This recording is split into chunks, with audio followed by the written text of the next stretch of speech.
प्यारे बच्चों, आपके सामने देखो एक डायग्राम दिया गया है। इस डायग्राम में ए बी आपकी जीवा दी गई है, ओ एम यहाँ पे लंब दिया गया है, ओ ए त्रिज्या दी है।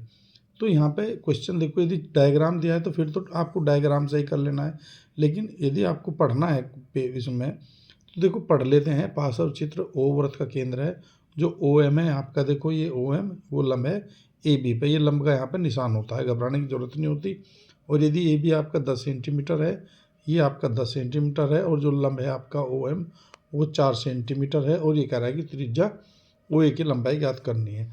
बच्चों हमें पता है कि यदि आपके यहाँ पे ये जीवा है और ये ऊपर से लंब डल रहा है, तो इस जीवा को समद्विभाजित करता है, दो बराबर भागों में बांटता है। तो देखो ये 10 है, तो ये कितनी होगी आपकी 5, और ये भी होगी कितनी 5, और ये जो लंब डला है ये 4 है। तो हमें पता है कि यहाँ पर लंब डलते ही समकोण त्रिभुज बनेगा, ए एम ओ समकोण त्रिभुज। तो समकोण त्रिभुज में हम क्या जानते हैं कि जो कर्ण का वर्ग होता है वो शेष दो भुजाओं के वर्गों के योग के बराबर होता है। तो दोनों सी कौन सी दो भुजा होगी आपकी, एक क्या होगी 5 का वर्ग, एक क्या होगी 4 का वर्ग। इसका मैंने अंडर रूट कर दिया, 5 का वर्ग 25, 4 का वर्ग 16, इसका अंडर रूट कर दिया, दोनों को जोड़ दिया 41 हो गया ये अंडर रूट। अब ऑप्शन में चलते हैं, देखो ये 5 3 अंडर रूट 41।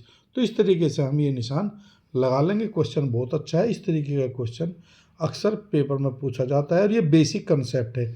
ऐसा नहीं है कि कभी भी पेपर में आएगा तभी याद रखेंगे।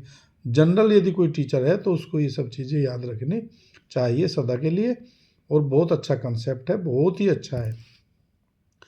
तो बच्चे इसका अभ्यास कर लें, ये पेपर में भी काम आएगा, आपके जीवन में भी काम आएगा।